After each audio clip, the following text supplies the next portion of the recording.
we wait for others to join in.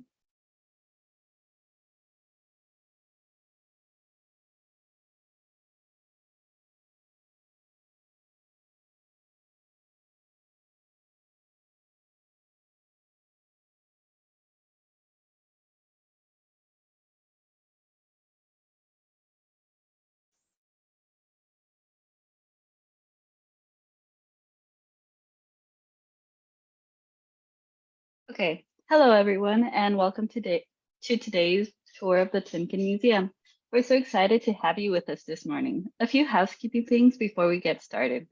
Please keep yourselves muted throughout today's presentation. If you have any questions, please feel free to use the Zoom chat function by clicking the button at the bottom of your screen that says chat in order to type your question, and we'd be happy to address any questions or comments at the end of today's tour.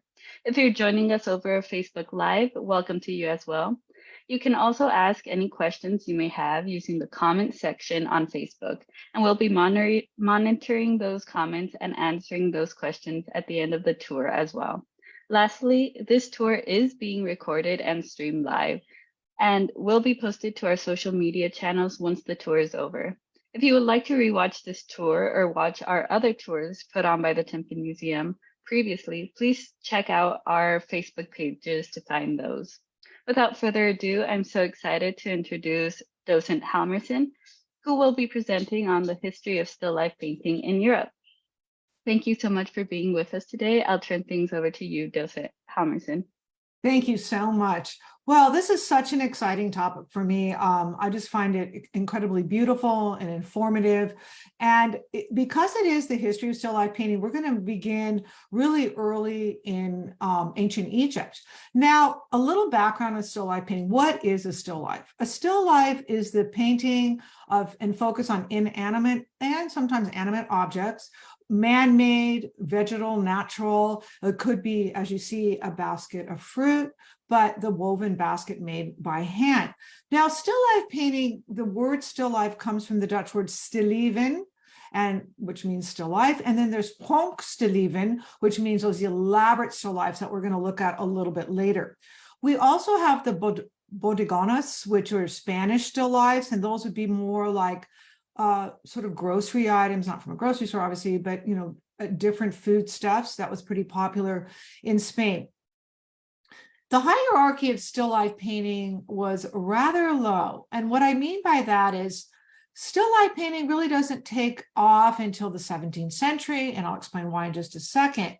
Because history paintings, allegorical paintings, religious paintings, mythological paintings, even portraiture, and then landscape sort of took precedent over still life. But artists began to see that these contemplative studies of fruits and vegetables and man-made objects, collected objects, could really produce a wealth of beauty and also reflect some very subtle symbolic messages. We have with the Dutch what are called vanities paintings. We're going to look at those in just a second, which really show us symbolic references. There are also religious symbolism in still life paintings. If you look at this, probably the most beautiful still life painting ever done by the great Francisco de Zurbarán, you can see, and we're going to talk about it in a little while, that this is filled with reference to religious themes. So we have animal still lifes. We have, and Franz Schneider, who worked with Peter Paul Rubens, was known for that. We have floral still lifes, fruit still lifes, breakfast scenes, smokers' requisites. Those are sort of the different types of still life painting. The first still life painting was probably done by the great Albrecht Dürer, and just a year after Jacopo de Barbari, and he's going to be considered the first in the 16th century, the first still life painter. So let's begin with a look at some work from Egypt. There were still lifes done in Egypt. There were also still life paintings done in ancient Rome and Italy. So it isn't just in the 17th century or the 16th century. This is a fresco from the tomb of Mina before the Common Era. So tomb of Mina. Mina was a scribe who worked for the pharaoh. And These were done on registers, so you can see this beautiful fresco drawing. So it's wet paint applied to wet walls. They also did some still life paintings with mosaics, so kind of quite remarkable. The Egyptians like to do scenes from everyday life. So you can see baskets of maybe fruits or olives, something collected. You see the fish and some of the and the fowl, and some of these might be considered for use in the afterlife. So this was found rock cut tombs in Thebes. It was put in a chapel painting. They were paintings in a chapel, I should say, and they might have been considered objects that would be used by this famous scribe in the afterlife. But as you can see, there's a very static, registered quality to these Egyptian paintings, I should say. Now, still life from Herculaneum. As you know, the great Vesuvius erupted in 79 Anno Domini. And this fresco was buried under the ash, Herculaneum in Pompeii, and it was preserved that way. So the ancient Romans really did like still life painting, and they were very good at it. There's this kind of illusionistic quality to the paintings. There's the use of light, which is pretty remarkable, and sort of an option of dimensionality. So there's a bit of dimensionality. There's a use of light. Look at this incredible glass. So let me tell you a little bit specifically about this painting from Herculaneum.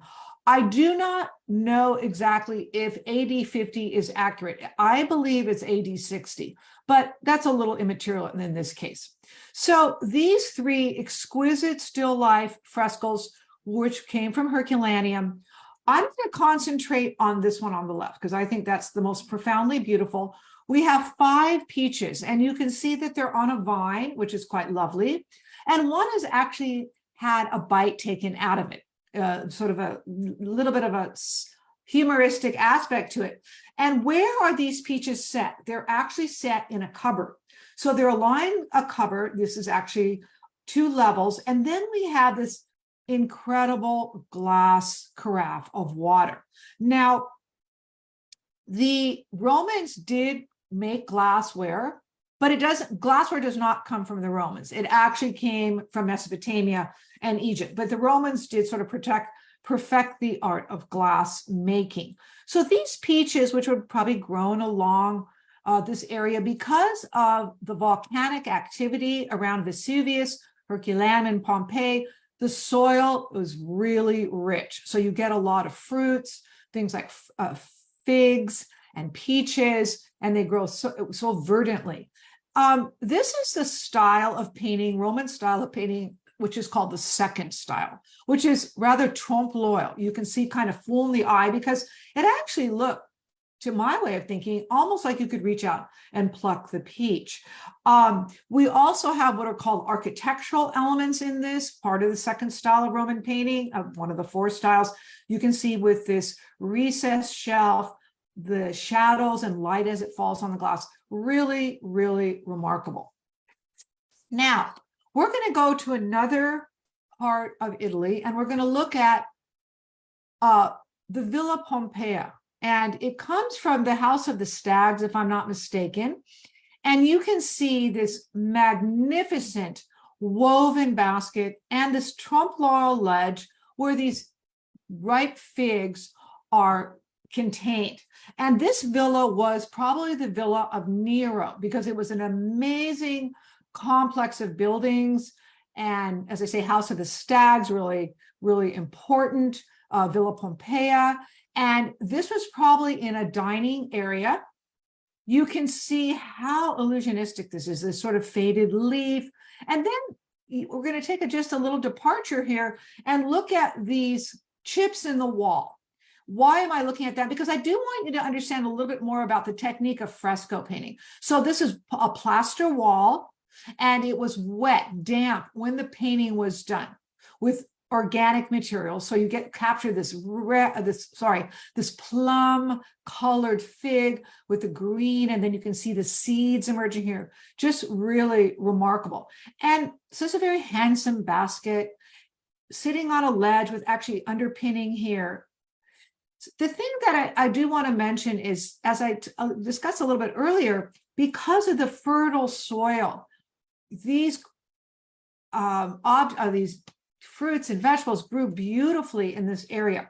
Also, because of Vesuvius, everything was buried in ash. So these frescoes really maintained a high degree of clarity even after so many hundreds, 2,000 plus years. So still life painting was popular in the ancient world. And I showed you some elements of Egyptian and Roman painting. But we're going to move to a little bit more of the history of still life painting and realize that because of the strong control of the Catholic Church throughout Europe, most of the subject matter was religious. And you would still see still life paintings. If you look at the work of Jan van Eyck, for example, a marriage portrait of Arnolfini, you see little elements of still life on a ledge. A Hans Memling, the Portinari altarpiece, you would see still lifes, but it was really just a little bit of an element in the backdrop of a religious painting. So still life painting begins to be seen in these manuscripts, these illuminated manuscripts. Historically, 1440 was the advent of the printing press. And as you know, before the printing press, books were handmade. Who was able to purchase these books would be the upper classes, the aristocratic classes, and also the church. So this codex, which would be the ancestor to contemporary books, were still handmade at this time. This one was an incredible book. The Cocciarelli family, wealthy family, wanted to instruct the children in the family on vices and virtue. So what do? They commission an important artist to create these treatises on, as I say, virtues and vices, but they wanted to embellish it with some natural elements. And you see these incredible vines as they weave around the pages, and then these magnificent insects. Insects in still life painting often had symbolic references. For example, a butterfly, resurrection, sometimes spiders, evil. So oftentimes insects not only represented the natural world, but had symbolic references. This book also contained amazing gold and silver embellishments. They were kind of hammered into the book. So these handmade, beautifully decorated, exquisitely bound, and very important to the development of still life painting. So this particular book of the 7 Vices with marginal spiders and praying mantis actually had multiple artists working on it, and it had to be commissioned by a very wealthy family. So we're going to go on to another, probably one of my favorites, is the miniature of St. Luke painting the Virgin. This is a typical subject, ubiquitously done throughout European art. And St. Luke was the patron saint of artists. And as you probably know, we've talked about this before, in the cities of Ghent and Bruges, for example, St. Luke was the name of the guilds, very important. So this one was done for Joanna I of Castile. It was done primarily by the great Gerard Hornbout, and he was a Ghent Bruges painter. You can see the date as 1500. And you might say, well, the printing press was invented. Why are they still making handmade books? Well, they were still very coveted among the aristocracy, and they were still continued to be made. Look at, you have the inset, this niche of St. Luke painting the Virgin at the easel with his palette. And then we have these remarkable, the butterfly, and this little Delft vase, maybe Delft where it wasn't done, maybe from some travels to the eastern parts. You see this beautiful little vase. You actually see the symbol of Christ here. That's his monograph. And I'm going to show it to you again in another early still life. But look at these pansies and beautiful like roses in this gold background. So he was considered, Gerard Hornbout was considered the premier artists for manuscript illumination. And remember, these are all hand done, hand painted. It comes from the British Library, but I do want to encourage you, if you have not visited the Getty Center above Malibu, they have one of the most amazing collections of rare books, books made prior to the advent of the printing press and after. So beautiful collection of manuscripts. Also, the Huntington Library in Pasadena has some remarkable manuscripts to study if you have the opportunity to do so. Lastly, I want to talk about a sort of a tragic book, and this is the Rothschild Prayer Book and the Book of Hours. So the Book of Hours were canonical hours. They were meant for prayer, about 7-8 hours a day. They were books dedicated to the Virgin. This is probably the most exceptional Renaissance manuscript. Probably one of the most important manuscripts ever created, and I showed it to you last time, was the Trévicheurs, the Duc de Berry, which was much earlier. And that was a calendar and canonical prayers, absolutely exquisite, but it was done quite a bit earlier. This is Renaissance, early Renaissance. And also Gerard Hortenbach and a group of others contributed to this. This is Saint Helena. Saint Helena was known to be the patron saint of archaeologists. Why? Because she uncovered 3 or 4, I believe it was 4 crucifixions that were buried, and that became sort of her prominence. She holds a prayer book and a reliquary.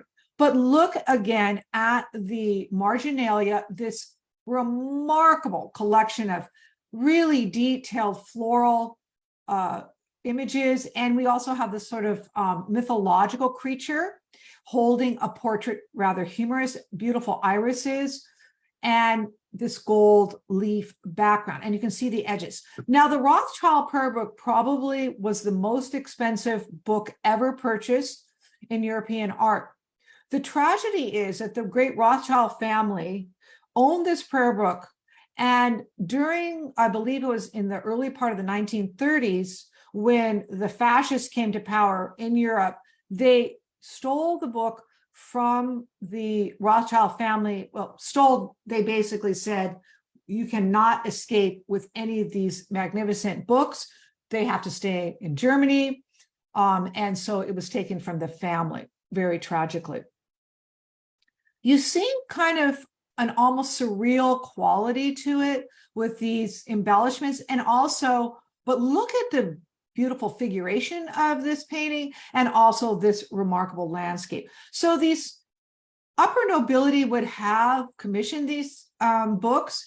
And another thing that's really important to note is many manuscript illuminators actually went on to become painters, and they trained in manuscript illumination. And that's why when you look at some of the early still lifes, you can see the focus on detail and light and depth. It's because they trained with these fine brushes to create these magnificent books.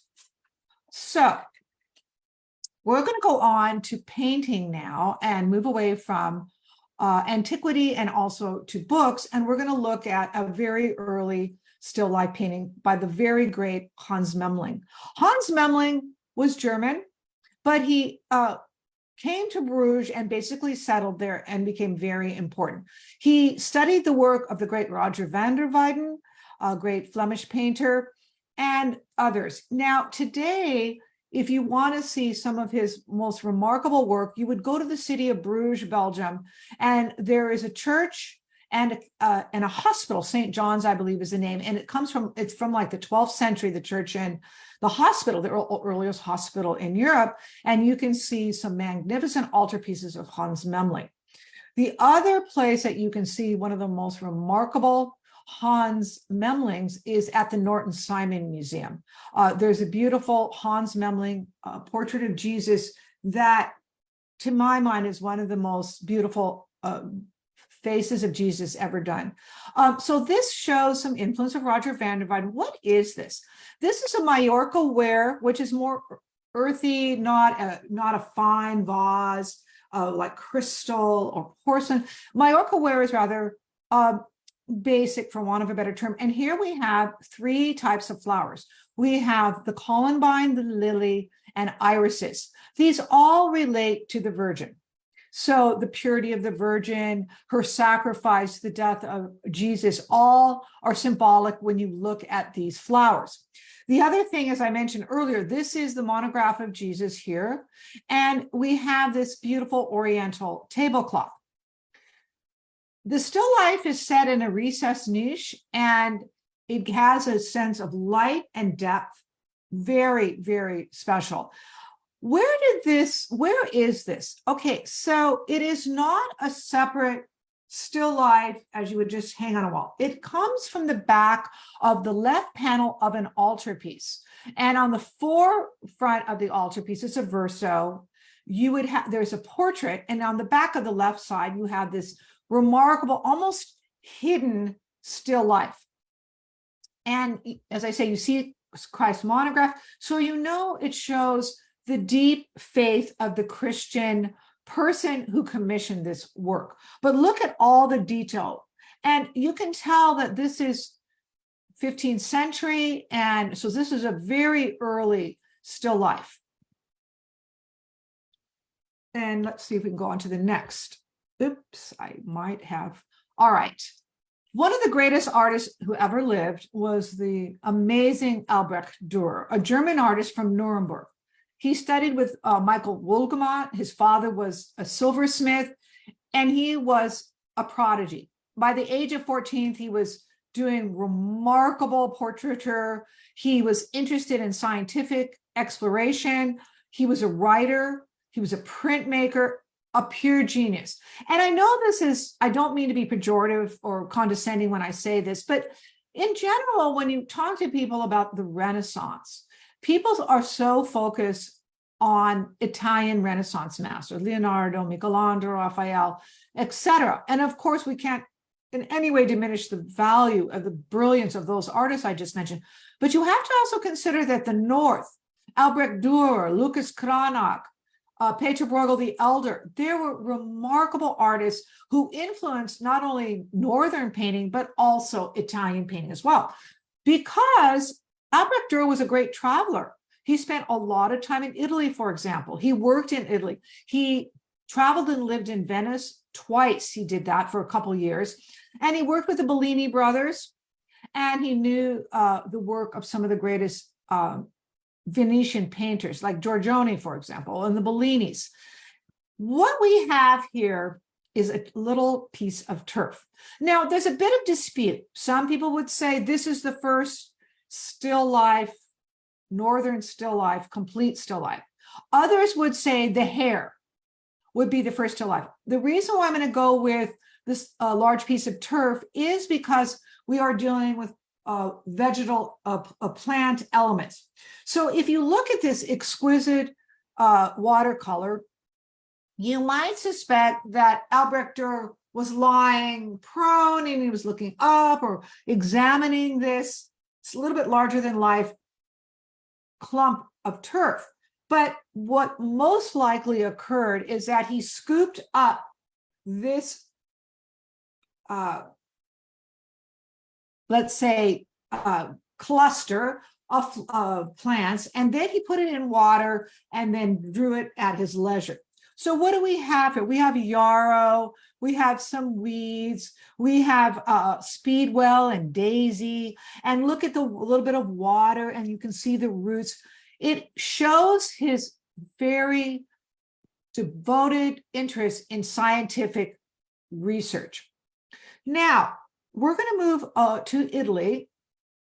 And some people would say, because it was done about the same time, a little bit 1 year later, among most people, this is the first still life ever done. So Jacopo de Barbari was Italian, and he worked primarily in Venice. He was considered a Venetian artist. He painted a lot for the aristocracy. And so he was very famous. He knew the work of Albrecht Dürer, for example. He had gone to Nuremberg, where Dürer was from, and actually returned. So he worked for the Italian aristocracy. And look at this still life with partridge and gauntlets. This is meant to be a trompe l'oeil painting. Now, today we look at trompe l'oeil and you say, you know, fool the eye, French term. This is very much like that. When it was first done, people thought it was remarkable because it was one of the first trompe l'oeil pieces ever done, and it was meant to hang in an aristocratic hunting lodge. And now we look at it and say, well, we can tell it's not real, but it does have immense three-dimensional qualities. Look at how the light shines on that beautiful armor. We have this chainmail here, we have the scalloped silver, and then we have a crossbow, like a spear from a crossbow, and we have a dead partridge. Look how the feet dangle, and we have a shadow, and we can see light, reflected light here on the metal. Exquisite.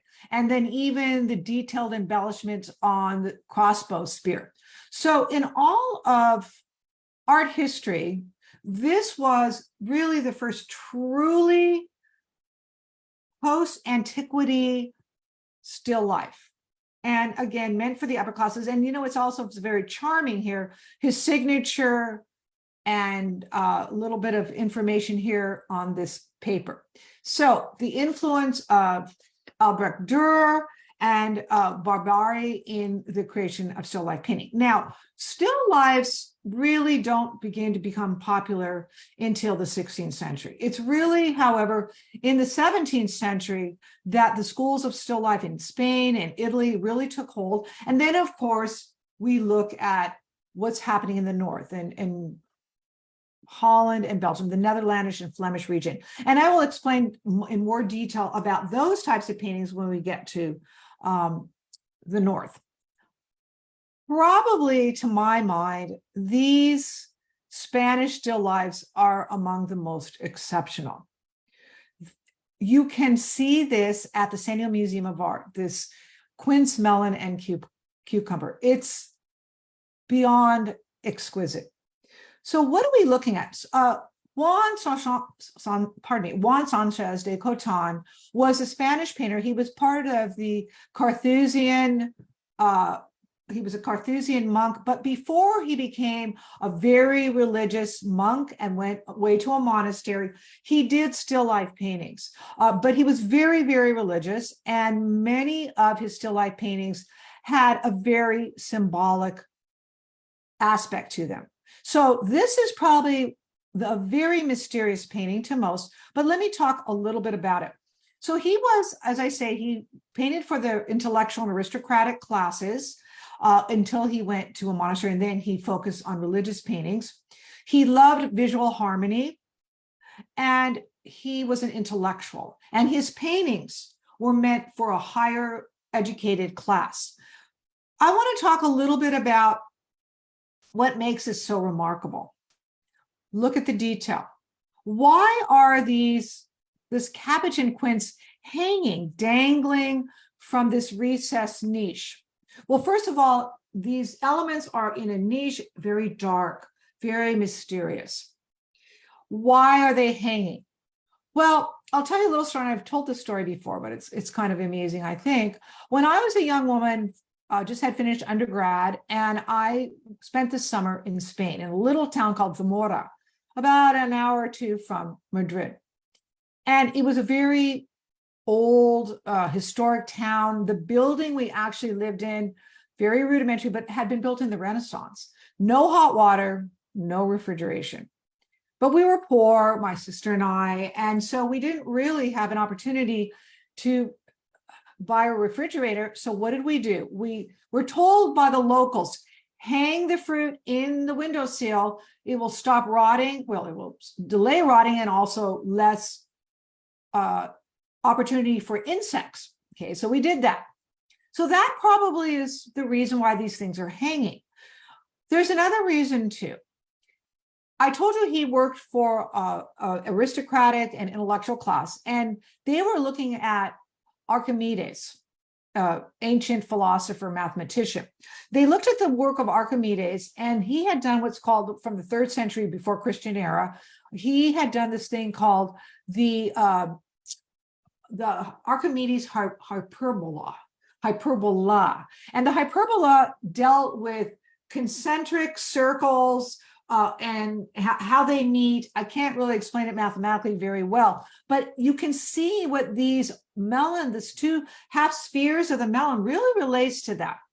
The other thing we need to consider is, even though Galileo did not focus the telescope on the heavenly skies, they were being investigated by the intellectual class and scientific community. So it might be that Coton was aware of these developing explorations of the night sky and the celestial bodies.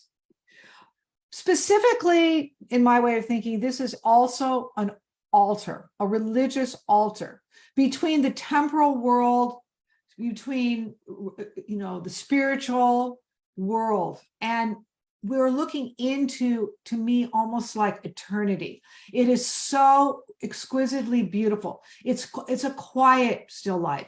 It's a mysterious still life. It's a contemplative still life. And that's really what the Spanish painters were known for. I also want to point out, you can see everything from the detail to the cucumber, the shadow as it's cantilevered over this sill. And one thing many artists, particularly the Dutch artists too, love to show their technique, and they would cantilever these fruits and vegetables to show their ability. So we're going to move on to one more Spanish still life, and that is this remarkable still life with lemons, oranges, and a rose. This is in the Norton Simon Museum, and I've talked to the audience before about my feeling about this still life. I have studied still life painting for decades. I actually did my master's thesis on a still life painter, and I'm going to actually show you his work. Not just a still life painter, he's actually a figurative painter as well, but he focused on still life because I think still life is so infused in subtle symbolism and reflects people's interest and the beauty of the natural world. So I've always been fascinated by still life. And I have to agree with the great, may he rest in peace, Roger Sheldall, who wrote for the New Yorker, one of the greatest art critics. And he did an article about 15, 20 years ago in the New Yorker about this particular painting. And as his way of thinking, he basically said that this is the most remarkable still life ever created. And I have to say, I agree with him. And it's not just really one still life, it's three still lifes. So before I tell you some of the elements of it, I do want to tell you that Francesco de Zurbarán also was a religious painter, and we have a wonderful St. Francis in the Timken collection of Spanish painting. He was one of the most important painters in Sevilla, and he was, when Velázquez, who painted in Sevilla, went to Madrid in 1623, and then Murillo was rising to prominence. Before Murillo came in, and Murillo was a great painter. We have a magnificent crucifixion in the Timken, but Murillo's paintings were a little, in some elements, a little bit sweeter and lighter. Zurbarán is a very serious painter, very distinct style. He had been aware of the work of Caravaggio. So in the early part of the 17th century, the Baroque, Caravaggio did a basket of fruit. He didn't do a lot of still lifes, just a few, but definitely Zurbarán was interested in his use of light. There were many mythological and religious references in this painting and his work. So let's talk specifically about this magnificent still life. There are three, as I said, distinct still lifes that are equidistant, and they form a pyramidal structure. The basket is one of the most detailed and hyper-realistic woven baskets ever depicted. We also have the citron, which are on the left, and that is sort of the grandfather of today's lemon. We have a basket of oranges, which grew in the area of Sevilla with the magnificent blossoms, fragrant blossoms that cap the oranges. And then we have a teacup and a rose. So the water in rose relates to the purity of the Virgin, and lemons and oranges reflect renewed life. So it has a positive and also a very religious, deeply religious subject matter. Like the Coton, this is a religious still life. And again, we are looking at the temporal world, the spiritual world. It is an altar. It is meant to be meditative. You can meditate on this. It's pure, it's composed, it's beautifully rendered. And it's, as I said, it stands between the intersection of divinity and the natural world. So there's the divine world and eternity and the natural world. And you look at the light as it falls on the oranges and the lemons and the reflection on the pewter plate. These objects, lemons and oranges, actually were brought from Europe to the New World. So they had sort of an interesting aspect to it. But we can also say that this exquisite painting relates to the Holy Trinity. So again, these Spanish Baroque painters, in my way of thinking, absolutely captures the beauty and religious nature of these still life, these natural objects. Now we're going to go into a really kind of different category of still life painting, and this is a stilleven. So why are the Dutch and Flemish paintings so different? Well, they concentrate on everyday objects and they concentrate on floral arrangements, but I'm going to talk just really specifically about Dutch painting and our very own Peter Claus still life, which is in the Timken collection. Because of the Protestant Reformation in 1517, when it began to the protests against the Catholic Church with Martin Luther as he nails the edicts to the wall, we began to see a move away from hyper-religious subject matter. And we also move away from a lot of depictions of the royal families and the Catholic Church, which controlled the Netherlandish region. But by 1517, the Protestant Reformation, with the help of John Calvin, Martin Luther, Erasmus' writings, they began to move away from Catholicism and become Protestant. With that, we do not, as I say, have to capture religious paintings, and we can look at everyday objects. Also, the Dutch very much were interested in decorating their homes.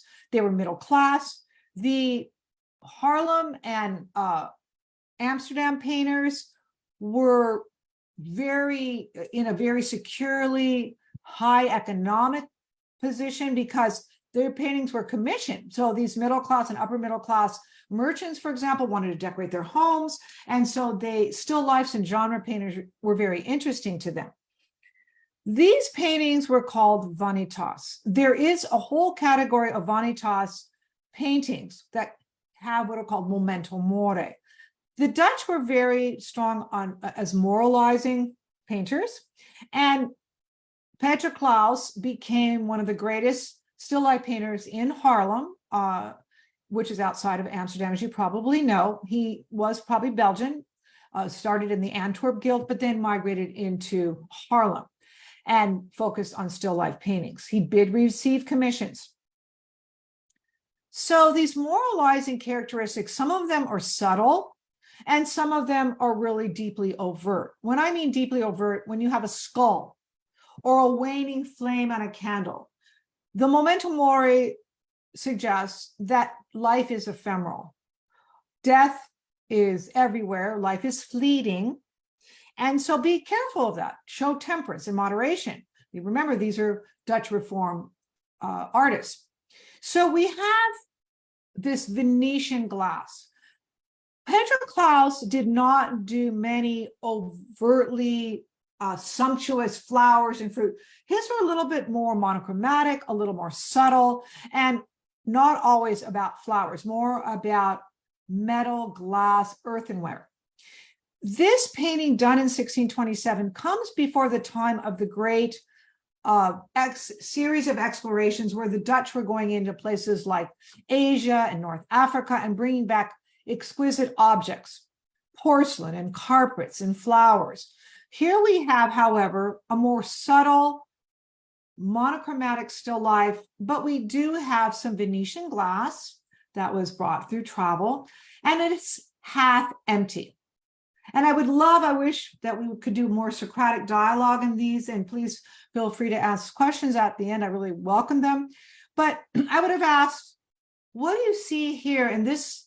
It's called the breakfast Smoker's requisite and breakfast still life, and I'll tell you why in just a second. What would you see here that suggests the ephemeral nature of life? Well, let's look at it. Half empty beer glass, life half expired, so to speak. Waning embers, dead fish. So all of it suggests, again, this life is fleeting.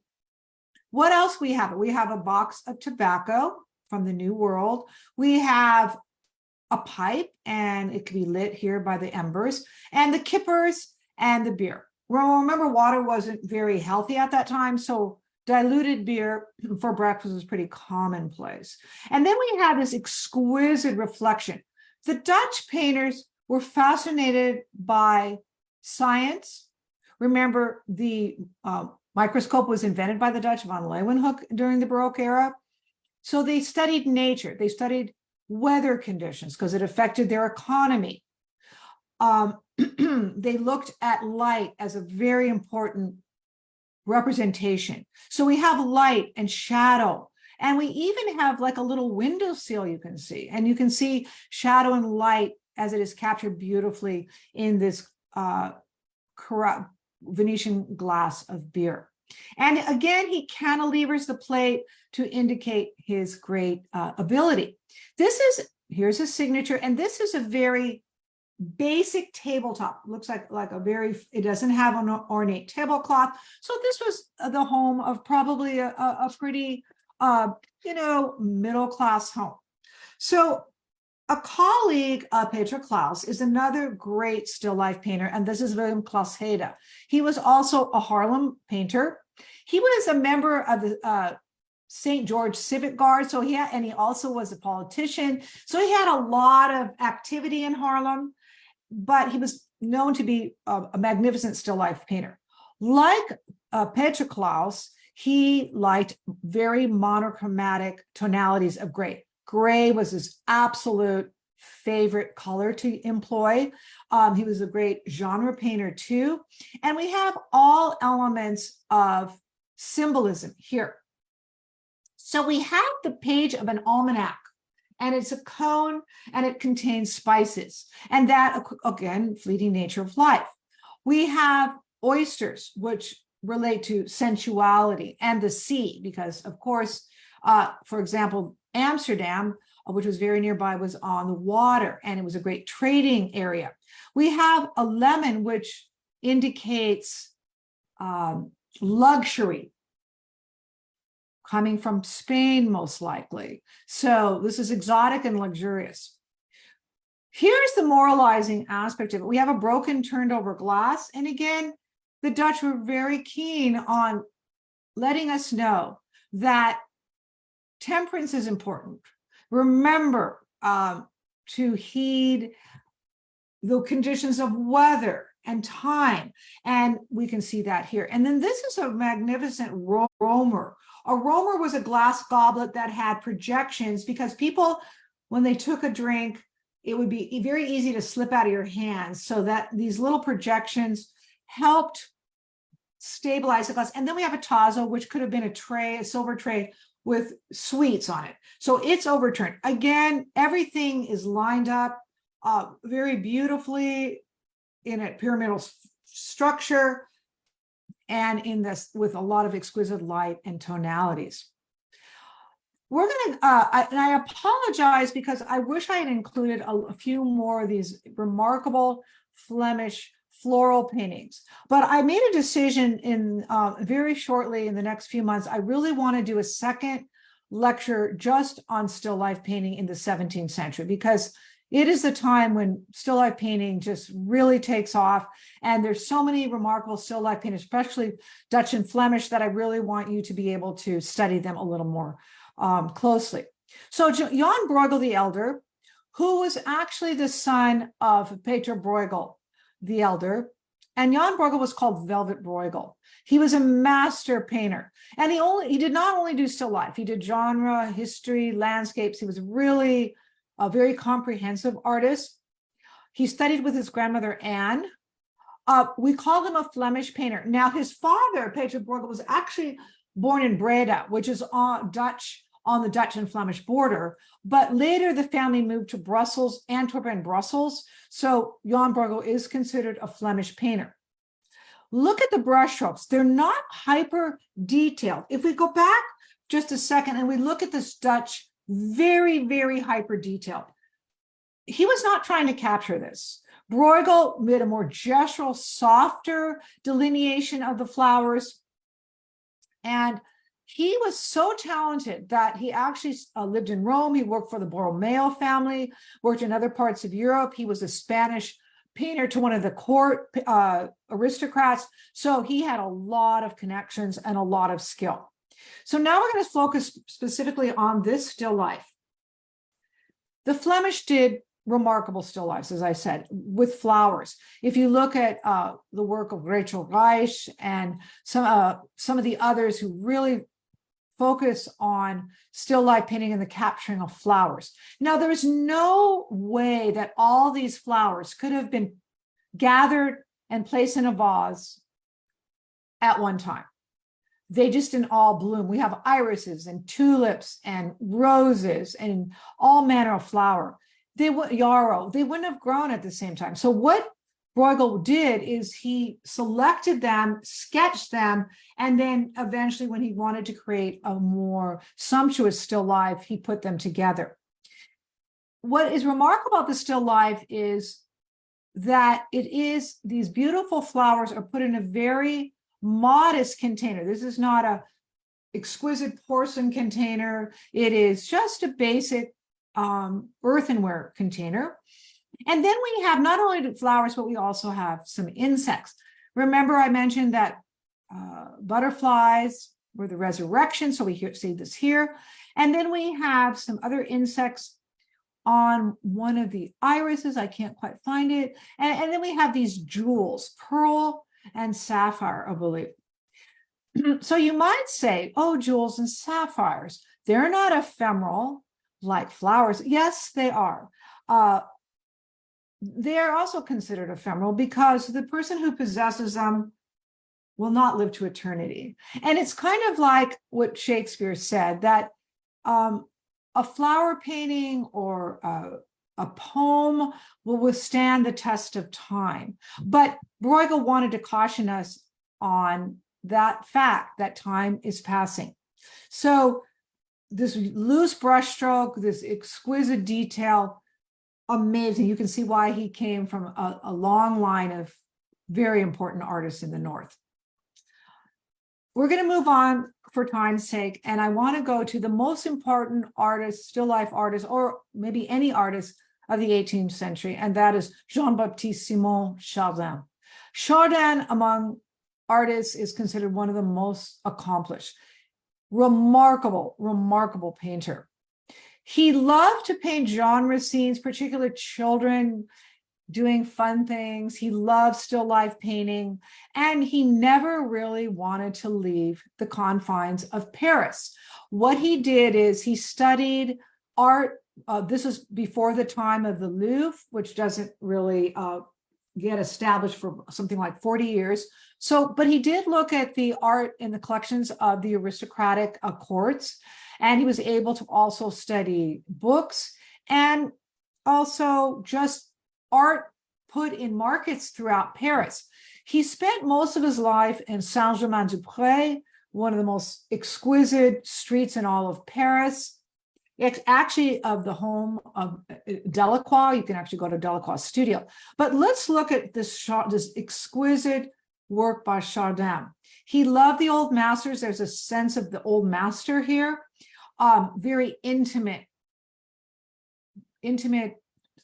stylistically, and just these rudimentary, a crust of bread or loaf, partially a knife with a little bit of shadow, and the wine and this bottle with a reflection of a window. And they're very realistic and very sensitive and shows beauty in the everyday. He was definitely trying to capture that. And then we have this very common paper, but in the commonplace, we find remarkable beauty. And I'm also going to show you the work of Giorgio Morandi, who studied the work of Chardin, as many still life painters have, and took elements from him.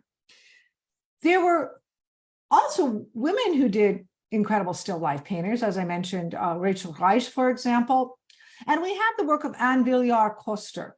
Anne Villiers-Coster worked for the court of Marie Antoinette, which was great in the beginning because she was sponsored, she had the access to all these aristocrats and royal families, and she had many commissions. However, after the French Revolution and the death of Marie Antoinette, her career really suffered. And she stopped doing portraits because she was known to do amazing portraits, and she gravitated more closely to still life painting. Her father was a silversmith, as was Albrecht Dürer's father. And so this magnificent Turin of silver was probably made by her father. And there is, and I'm having a hard time seeing it, but there's actually, if you look closely, there is a reflection of her Coster painting with an easel. We have this gorgeous lobster, and it shows wealth of the sea. And then we have these flutes here, probably for oil or spices. And then the rustic bread, the knife, again, that cantilevered knife, and a jar of preserves and grapes and their vines. So look at, again, the light, the hyper detail, the fact that you can actually, it's actually right here that you can see her painting and all this inky reflection, probably influenced by Spanish painting. So eventually at the end of her career, she painted less because she was sort of criticized after the death of Marie Antoinette. So she sort of gravitated to being more of a family person and also to painting still lifes. We're going to move on in the next 5 or 10 minutes that I have and look at the work of Edward Manet. Now, if you have an opportunity, I probably won't, but I know my sister-in-law just returned from New York to the Metropolitan, and she was able to see a remarkable exhibition, Manet and Degas. So it's a painting, the dialogue between these great upper bourgeois artists who were living at the time of Impressionism and post-Impressionism, and they themselves were considered Impressionist painters. But Manet really didn't, he showed his work independently. He didn't want to be set right into that Impressionist group, and his work is quite different. He was very much influenced by the work of Velázquez, for example. He loved the Spanish painters. He was kind of a rebel. He was very kind of calm in some ways, but he was kind of a rebel. And when he had discussions with Degas, for example, about painting and politics, he was a more vocal one, and Degas sort of reticent. And some people say, why was Manet in the exhibition at the Met put before Degas? Well, some people say because he was considered the father of modern art with his Olympia and Déjeuner sur l'Herbe, that we put him kind of above the fray. He was a brilliant painter. You can look at just the style of this carnations and clematis in a crystal vase. He believed that painting still lifes was really important for artists. It sort of showed their ability, and he thought it was really crucial. And whereas many people thought, oh, still lifes, just not that important, he thought it was the touchstone of the painter. And again, look at the soft, gesturally style of these flowers, so soft and quiet and exquisitely beautiful. And he painted still lifes throughout his lifetime. Again, because of time, I'm going to have to race on. And we're going to look at probably one of the most important artists who ever lived, and also one of the most famous still life paintings ever done. This still life painting, one of his 12 sunflower paintings was sold, I believe it was in the late 1980s, for the record sale of something like $39 million. And at that time, and then later his irises sold for double or triple that. It showed how his art was valued, not in his lifetime, of course, but afterward. So he did 12 versions of that. Why did Vincent van Gogh paint sunflowers? Well, first of all, they grew in his mother's garden, and they reminded him of light and sunshine and hope. and also of Jesus. And he was a devoutly religious man. I mean, he actually worked as a lay pastor in Belgium. His father was a preacher, but they were also a little bit more affluent because the family were art dealers. So he started looking at the flowers in his mother's garden. And when he was living in Paris with his brother Theo, he began to paint some of these still lifes. And Gauguin had been in Paris, saw these beautiful still life of sunflowers, and said to Van Gogh, I really like these. And it gave Van Gogh such incredible hope. And so when he moved to Arles in the south of France to develop an artist colony, he hoped that he could bring Gauguin, which he did for 63 days until they had a falling out. But when he knew that Van Gogh was coming, he painted and decorated the room in the Yellow House with these. So I see I only have a minute or two, and I just want to show you a couple more pieces. This is from our very own Timken collection. This is Martin Johnson Heat, this Magnolia Blossom, exquisite. He did something like, I believe it was 15 of these. All were done on blue cloth. This was done on red, and you see a perfect magnolia blossom.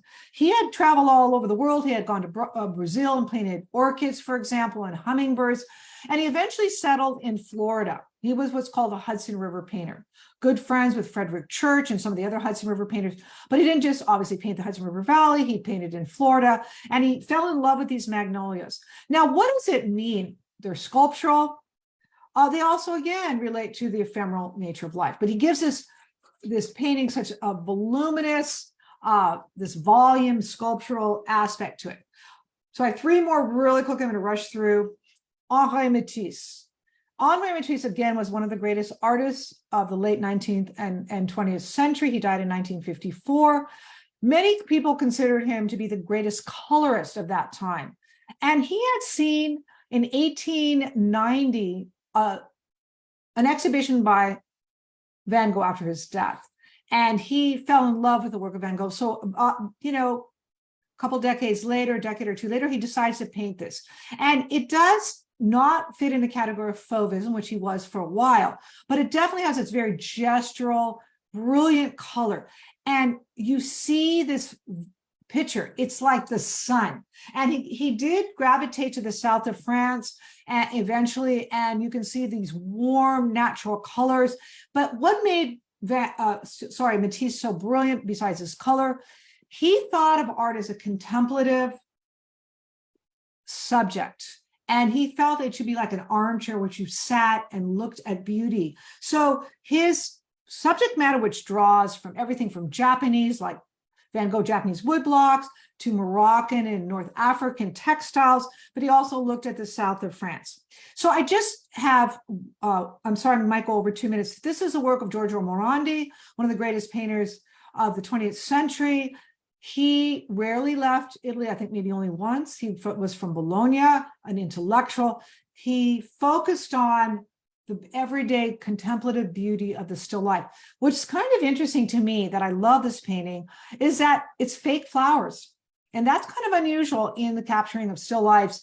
Almost never are they still life. But Morandi wanted to get every aspect of this arrangement. And he wasn't really trying to comment on, let's say, the ephemeral nature of life, more about the beauty of everyday objects. Lastly, just want to comment, Paul Warner, I did do my master's thesis on Paul Warner and the Bay Area figurative movement.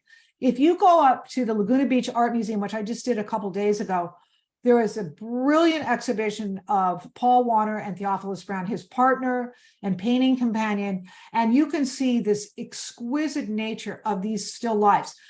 Now, these were actually kind of almost like an aerial perspective. He studied the work of Indian miniatures, surrealism, but particularly the Dutch and Flemish artists. So you can see an aspect of the Dutch and Flemish in these irises and lilies. But he puts them in a Veuve Clicquot is like a champagne bottle and also a beer bottle. So he puts these beautiful flowers in these everyday objects, kind of a humorous element. And often you can see this is probably a Bruegel, and he comments on the Dutch and Flemish. Lastly, I want to show you an artist that I've known, I've been very privileged to know, and that is Bruce Cohen, who's an LA artist. And this is Untitled Still Life with Peaches. He believed in never showing the human figure in his still lifes. So what we always have is the trace of the human form, but never on site. So what we have is an open window sometimes, or an unmade bed, or a plate of fruit that someone might have set or be ready to consume. And we have this little, this beautiful flower that is plucked from his garden. When I talked to Bruce about it, he said all the flowers he uses in his still life paintings come from his own garden or his mother's garden. And you can see this remarkable architectural form, but this would be almost on the verge of still life and surrealism. So I do want to end here because I know my time is up, and I hope there's some questions or some comments that we can discuss a little bit about these paintings.